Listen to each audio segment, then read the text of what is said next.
Bonjour à tous. Alors j'espère que vous êtes en forme. Vous êtes les bienvenus sur la chaîne Sam Agriculteur Indépendant et Sam c'est moi. Et dans cet épisode, on va parler d'un sujet très important. On va le dégrossir, on va l'introduire. On va parler du sujet du désherbage et notamment du désherbage des céréales. Vous êtes nombreux à me l'avoir demandé. Alors si ça vous convient, on est parti.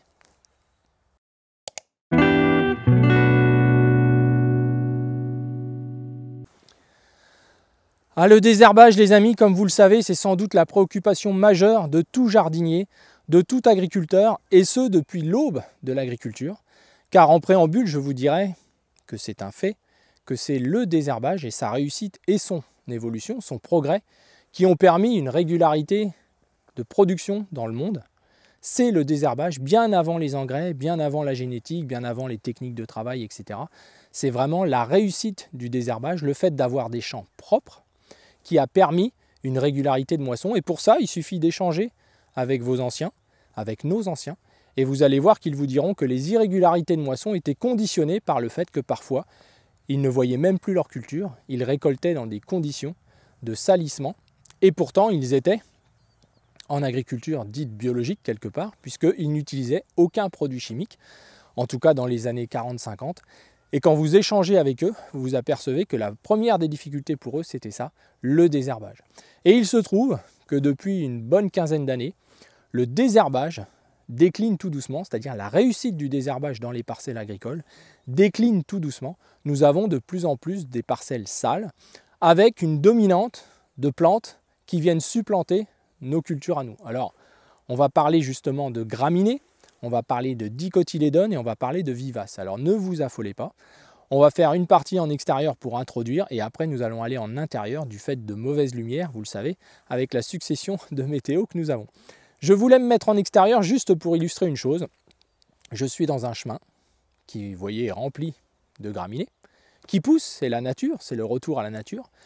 Mais de ce chemin, tout doucement, et j'ai déjà fait une vidéo sur le sujet, on a de l'extérieur notre champ qui va être contaminé tout doucement par les graminées, notamment ici, qui sont dans le chemin, sur les accotements des routes, etc.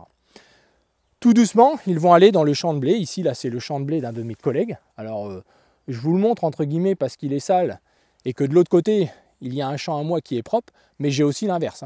Alors là, je vous rassure, malheureusement, j'ai aussi l'inverse où c'est moi qui ai le champ sale et mes collègues ont des champs propres. Donc, pourquoi il est sale? Parce que si on regarde bien ici, vous voyez, on voit des herbes qui dépassent de la céréale. On voit un duvet un peu marron là au loin, là-bas. Donc ça, c'est du vulpin. C'est une graminée dans une graminée. Finalement, la difficulté pour nous, c'est ça. C'est que nous avons des successions de cultures avec des graminées. Le blé, l'orge, le maïs, etc. Le seigle, le blé dur. Enfin bref, on peut en faire une liste importante. Et au final, qui sont concurrencées par des plantes dites adventices, qui sont de la même famille, qui sont donc des graminées. Le progrès qu'il y a eu en agriculture, c'est d'utiliser des produits chimiques qui permettaient de tuer ces graminées à l'intérieur de notre culture graminée. Ça, c'est un vrai progrès. Donc, en général, ça fonctionne bien. C'est le cas de cette parcelle, mais ne fanfaronnons pas, car vous voyez, j'aperçois aussi l'arrivée de graminées en bordure du champ. Si on regarde, vous voyez, ça part de la bordure. J'ai d'autres parcelles sur d'autres sites plus caillouteux, comme je vous en avais parlé, ou plus ou moins argileux, et qui ont parfois des zones où on ne voit même plus le blé. On a autant de raies gras, qui est une autre graminée, ou de vulpin, que de blé. C'est la première fois que c'est à ce point-là. J'ai 2-3 parcelles dans ce cas-là, qui m'inquiètent, pour être franc, car qu'est-ce qui va se passer? Ces graines de vulpin, d'agrostis, de brome, qui sont des graminées, vont tomber avant la moisson sur le sol et vont donc repousser avec une durée de vie très importante dans les sols. Donc la difficulté que nos anciens ont eu à rendre les champs propres fait que nous, dans l'autre sens, on va les ressalir et peut-être pour plusieurs générations. Il faut dire qu'on a une certaine suffisance par rapport à ce sujet-là, puisque peut-être certains d'entre vous ont déjà zappé en se disant on n'a pas besoin de désherber. Les agriculteurs n'ont pas besoin de désherber, la nature va s'équilibrer. Avoir d'autres plantes dans les blés comme des coquelicots, c'est une bonne chose, des bleuets, On peut avoir quelques chardons, c'est joli, un beau chardon-marie, etc., etc. Au final, tout agriculteur, tout jardinier vous dira qu'une fois qu'on a des champs qui commencent à se salir, c'est un cercle vicieux, car ces plantes-là ont des besoins importants. Souvent, elles résistent beaucoup mieux que nos cultures, elles sont plus agressives, elles vont donc pomper des éléments nutritifs, elles vont communiquer parfois, notamment les graminées, des maladies à nos cultures. Nous allons bientôt avoir les piaisons, nous allons avoir les épis qui vont arriver dans les cultures. Eh bien, ce sont les graminées sauvages en partie qui sont responsables de certaines maladies sur les qualités des grains, notamment comme les fusarioses. Et au final, c'est une transmission, c'est un cercle vicieux qui, petit à petit, va nous poser problème. Pourquoi ça va nous poser problème? C'est qu'au final, on va transmettre des maladies, ça c'est un fait, mais on va aussi avoir des semences de moins bonne qualité qu'on va conserver. On va aussi avoir une partie parfois de ces graines-là qui vont se retrouver dans nos cultures, qui vont se retrouver dans nos semences. Et d'ailleurs, une partie de cette escalade qu'il y a sur le salissement dans les parcelles peut provenir de nos semences, puisqu'il y a des autorisations d'un minimum de 5 pour 1000 de mauvaises herbes étrangères, de mauvaises graines, entre guillemets, par rapport à la semence. Et finalement, cette contamination, elle est insidieuse. Elle vient aussi des couverts végétaux. Nous achetons tous des graines pour faire des couverts végétaux. Il semblerait que parfois les pollutions viennent aussi de nos couverts végétaux. Donc vous voyez, c'est quelque chose qui paraît anodin, qu'on pourrait se dire de manière théorique et même un petit peu idéaliste, que si les mauvaises herbes sont là, c'est qu'il y a une raison, ce ne sont pas des mauvaises herbes, elles font une couverture, il faut associer les plantes entre elles et ça va s'auto-désherber, il ne faut plus du tout toucher le sol et ça va se désherber tout seul, etc. Il se trouve que même si on a des pistes de réflexion sur pourquoi il y a telle ou telle plante qui s'exprime entre guillemets en mauvaise herbe, si le fait d'associer les cultures permet d'améliorer des efficacités de désherbage, mais pose d'autres problèmes sur la commercialisation, etc., dans le système actuel dans lequel nous sommes en agriculture, le désherbage est quelque chose qui est en train de dériver, et c'est dans le monde entier, et il dérive pour plein de raisons qu'on va essayer de détailler ensemble. Voilà, alors j'espère que ça ne va pas être trop complexe, j'espère déjà ne pas vous avoir perdu en route, mais il était important de faire une introduction à ce sujet-là, car il est tellement vaste qu'on peut le prendre dans des bouts très différents les uns des autres. Voilà, alors on va se retrouver en intérieur, ce sera plus simple, pour parler un petit peu de toutes les pistes qu'on peut évoquer sur les échecs et les réussites des désherbages. A tout de suite. Alors de retour en studio les amis pour reparler de ce sujet du désherbage, et avant d'évoquer les pistes qui à notre avis nous semblent celles qui nous ont conduit aux échecs que l'on connaît aujourd'hui, à certaines dérives d'efficacité et dans certains cas même à des résistances de certaines mauvaises herbes vis-à-vis de l'action de l'homme pour s'en débarrasser, on va déjà repréciser certains éléments pour tous ceux qui ne sont pas agriculteurs et qui s'intéressent à ces sujets. Notamment, on va parler de graminées, on va parler de dicotylédones et on va parler de vivaces. Alors, mais qu'est-ce donc? Alors, les graminées, par exemple, c'est tout ce qui va être les vulpins, les raies-gras, la grosse tisse, par exemple, vous savez, le brome, la folle avoine, qui ressemble à de l'avoine mais que l'on a dans une période très courte au printemps, les pâturins, qu'on peut retrouver dans les pelouses parfois, la vulpie, qu'on a beaucoup de mal à se débarrasser, voire il y a très peu de solutions techniques et chimiques aujourd'hui pour s'en débarrasser. Donc ça, c'est principalement le cœur du problème aujourd'hui en agriculture, c'est-à-dire ce sont les graminées. Pour le reste des mauvaises herbes dont on va parler, on arrive plus ou moins à bien s'en débarrasser. Et c'est pour ça d'ailleurs que pour les graminées, l'intervalle entre les cultures, où il n'y a pas de culture, est très important. D'où notre réflexion sur avoir des couverts végétaux propres quand on sème derrière une plante que l'on a récoltée, par exemple les blés que nous avons vus qui ne sont pas très propres.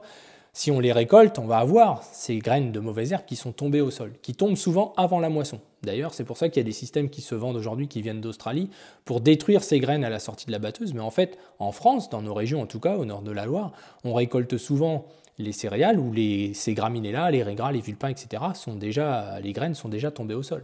Donc quand on sait qu'un raie-gras, c'est plus de 3000 graines, vous imaginez un petit peu, qui peuvent durer 20 ans dans les sols, c'est très compliqué, donc il faut les faire relever. Et il se trouve que les levées de ces plantes-là ont des saisonnalités.